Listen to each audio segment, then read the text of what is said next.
सलाम नमस्ते, केम छो दोस्तों। उम्मीद है आप लोग अच्छे होंगे और अच्छे होने भी चाहिए। दोस्तों आज हम बात करेंगे उस गेंदबाज की जो मौजूदा टाइम में बुमराह के बाद उनका ही नंबर आता है, मोहम्मद शमी, जो कि हाल के दिनों में भारत की सर्वश्रेष्ठ तेज गेंदबाजों में से एक माने जाते हैं। लेकिन उनका सफ़र जो है वो चुनौतियों से भरा रहा है। एक टाइम ऐसा भी था जब शमी इतने डिप्रेशन का शिकार हो चुके थे कि वो सुसाइड करने की कोशिश में लगे हुए थे, कि वो सोच रहे थे कि इस ज़िंदगी से मुक्ति पा लूँ। आपको बता दूं कि शमी को अपनी पत्नी हसीन जहां से अलग रहना पड़ रहा है और हसीन ने उनके खिलाफ घरेलू हिंसा की शिकायत दर्ज कराई थी। हसीन जहां ने शमी पर पाकिस्तानी महिला से पैसे लेकर मैच फिक्सिंग करने का भी आरोप लगाया था। हालांकि बाद में अधिकारियों द्वारा शमी को इन आरोपों से मुक्त कर दिया गया। उनके दोस्त उमेश यादव ने शुभंकर मिश्रा के पॉडकास्ट में खुलासा किया कि उस दौरान शमी ने आत्महत्या करने के बारे में सोच रहे थे। शमी एक ऐसे गेंदबाज है जो पिछले 3 वर्ल्ड कप में भारत के लिए सबसे ज़्यादा विकेट लेने वाले गेंदबाज रहे हैं। तो आप समझ सकते हैं कि शमी इंडिया के लिए कितने इंपॉर्टेंट बॉलर हैं।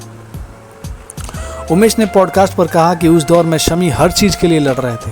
वह मेरे साथ मेरे घर में रहते थे, लेकिन जब पाकिस्तान के साथ मैच फिक्सिंग का आरोप लगा और उस रात जांच शुरू हुई तो वह टूट गए और उन्होंने कहा कि मैं सब कुछ सहन कर सकता हूं, लेकिन देशद्रोह के आरोपों को नहीं। उमेश ने आगे कहा, खबरों में यह भी आया था कि उस रात कोई कठोर कदम उठाना चाहते थे, वह आत्महत्या करना चाहते थे। सुबह करीब 4 बजे जब मैं पानी पीने के लिए उठा, रसोई की तरफ जा रहा था तो मैंने देखा कि वह बालकनी पर खड़े हैं। हम 19वें फ्लोर पर रहते थे। मैं समझ गया कि क्या हुआ है। मुझे लगता है कि शमी के करियर की वो सबसे लंबी रात थी। बाद में एक दिन जब हम बात कर रहे थे तो उनके फ़ोन पर एक मैसेज आया कि जांच कर रही समिति ने उन्हें क्लीन चिट दे दी है। शायद उस दिन वह विश्व कप जीतने से भी ज़्यादा खुश थे। जाहिर सी बात है, खुशी तो होगी ही। शमी ने भी अपने संघर्ष और उस दौरान उन्होंने जो कुछ भी झेला उसके बारे में एक इंटरव्यू में खुलकर बात की थी। उन्होंने कहा था, इस बात पर निर्भर करता है कि आप किस चीज़ को अधिक प्राथमिकता देते हैं और फिर दूसरे व्यक्ति पर उसकी बातें कितनी सच हैं। इसलिए जब आपको पता हो कि दूसरी व्यक्ति की हरकतें असामान्य हैं और वो आपके लिए महत्वपूर्ण नहीं है, तो आपको अपनी प्राथमिकताएं नहीं छोड़नी चाहिए। अगर मैं आज मोहम्मद शमी नहीं होता तो कोई भी मेरी स्थिति की परवाह नहीं करता और न ही मीडिया को इसमें कोई दिलचस्पी होती। फिर मैं उस चीज़ को क्यों छोड़ूं जिसने मुझे शमी बनाया।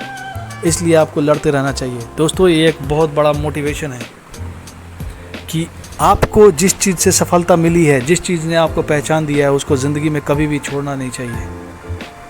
ज़िंदगी में उतार चढ़ाव तो आते ही रहते हैं, इसलिए उनका मुकाबला करना चाहिए। जीवन अनमोल है दोस्तों, जी भर कर जिए, इसका पूरी तरह सम्मान करें, हर पल का आनंद लें। अगर किसी बात विषय घटना के कारण व्यथित हों, जीवन से हार मानने की कोई ज़रूरत नहीं है। अच्छे और बुरे दौर आते रहते हैं, लेकिन कभी जब किसी कारण गहन हताशा, निराशा, डिप्रेशन महसूस करें तो सरकार द्वारा प्रदत्त हेल्पलाइन नंबर दी गई है, उस पर आप कॉल कर सकते हैं। हेल्पलाइन नंबर है 9152987821। इस नंबर पे कॉल करके आप बात कर सकते हैं जब भी कोई बहुत ज़्यादा निराशा हो। आपकी पूरी मदद की जाएगी, आपकी करियर काउंसलिंग की जाएगी और आपके समस्या को दूर करने की कोशिश की जाएगी। उसका समाधान बताया जाएगा आपको। तो आप इस नंबर पे कॉल कर सकते हैं। कैसा लगा आपको ये वीडियो दोस्तों? कृपया लाइक, शेयर और सब्सक्राइब करें और हमारे चैनल को ग्रो करने में मदद करें दोस्तों। Thank you so much.